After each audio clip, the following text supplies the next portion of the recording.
When Lydia Fairchild decided to separate from the father of her children, Jaime Townsend, she knew it would be the hardest thing she would ever have to face. In order to care for her family, she applied for government assistance.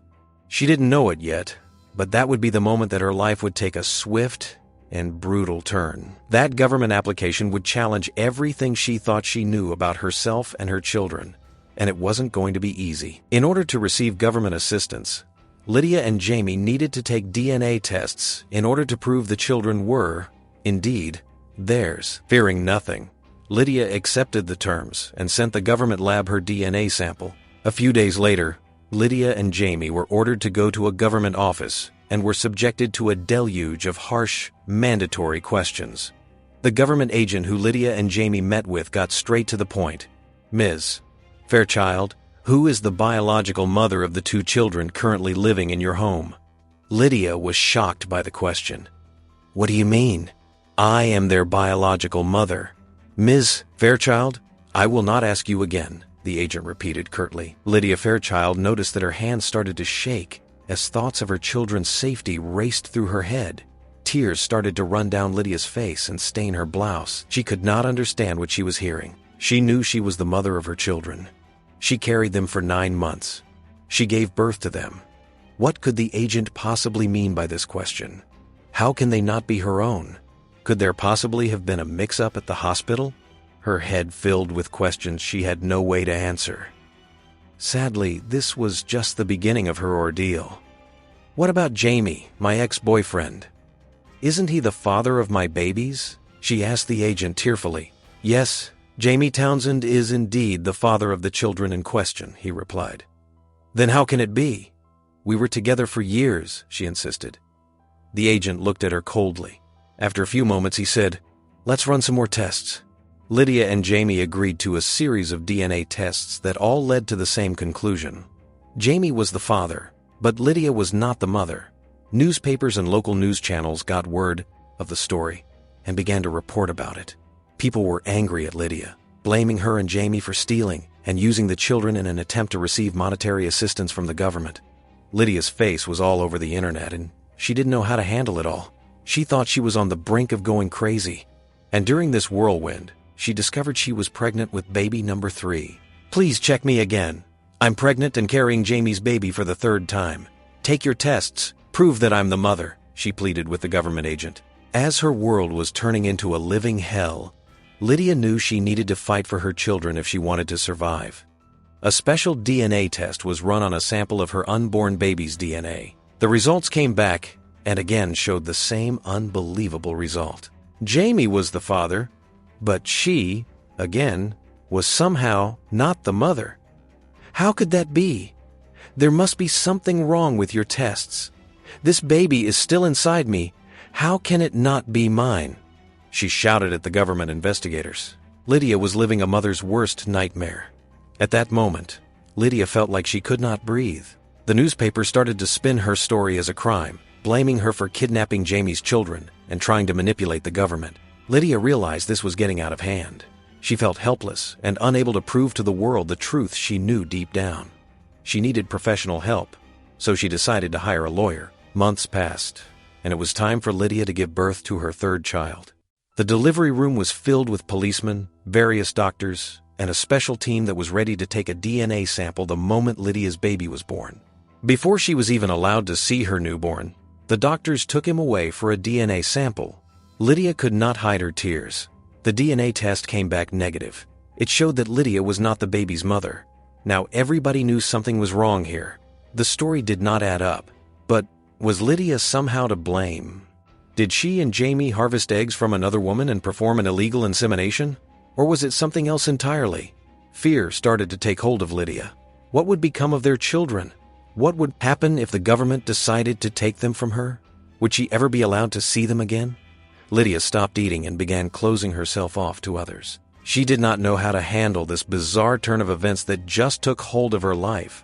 During a conversation with her father, Lydia told him all about the results of the tests, but he was not convinced. Her father just could not believe Lydia's claim. He could see no fault in science. He believed the DNA test results. He asked her again and again, "Lydia, I love you, but But you've got to tell the truth. Did something happen? Did you get in trouble? I can't help you if you're not sincere with me." Lydia just kept crying and insisting that the babies were truly hers. There was no way she was not the biological mother of her children. She hung up the phone, frustrated, and took a deep breath. Then the phone rang again, and what she heard next was the ray of hope she needed in her life. Karen Keegan, a 52-year-old teacher, had read about Lydia's story in the newspaper. The details of Lydia's story were eerily similar. They resembled her own ordeal from just a few years back. Karen was diagnosed with a kidney disease and needed an urgent kidney transplant. Her oldest children were tested right away, and to the family's surprise, were found to not be a match because Karen was not their biological mother. Karen was shocked. "What do you mean I'm not their biological mother? I gave birth to them with my husband standing beside me." The family decided to fight one battle at a time and focused on Karen's health. Once she got better, they could start finding out what's wrong with the DNA testing. A year has passed, but Karen's kidney showed signs of new complications. This time, she went to a different doctor who showed interest in the DNA mystery.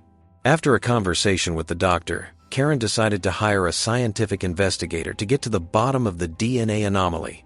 She knew her kids were hers and decided to uncover the truth once and for all.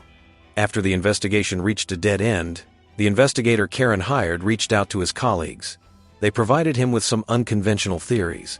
One of those colleagues gave the investigator an unusual lead. He suggested looking into the genetic likelihood that Karen was a chimera. But what is a chimera? Chimerism is a very rare condition where a person is born with not one, but two sets of DNA, genomes. One genome can be found in one region of the body and comprising tissue of certain organs, and the other can be predominant in other organs, such as the sex organs, thus allowing for an individual to have a set of DNA passed to their children that is not the same as the DNA they would provide to be sampled during a DNA test. Most cases of human chimerism are caused by a twin pregnancy, which, in the very early stages of development, causes the twins to fuse into a single baby. The phenomenon is called the vanishing twin syndrome. It occurs when one embryo can't survive, and the second embryo absorbs it in utero. The remaining embryo now has twins' DNA, as well as its own, and the two are absorbed into different tissues and organs in the body. After further investigation, the doctors looked for a second set of DNA in her body. The shocking revelation came when the DNA testing showed that Karen's children were considered the descendants of her husband and her brother. The investigators were baffled by the results.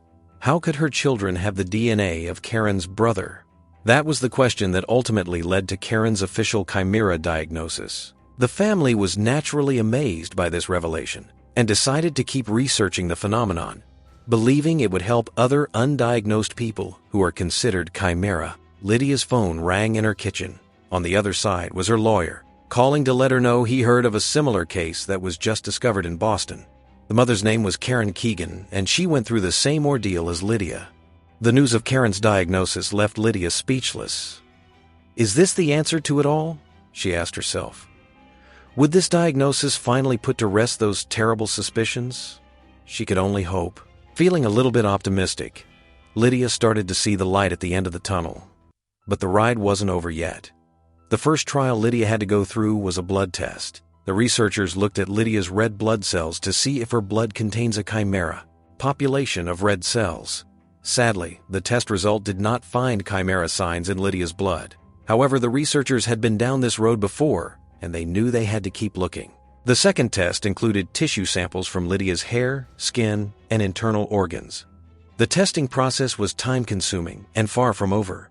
It was dragging on, and Lydia began to lose hope. The researchers told her that it could take years to definitively know if she was a chimera. Lydia knew she didn't have years to wait, as the court's ruling date was fast approaching. Lydia's day in court arrived. On that day, she would finally learn if the state would take her children away from her because they deemed her not their biological mother.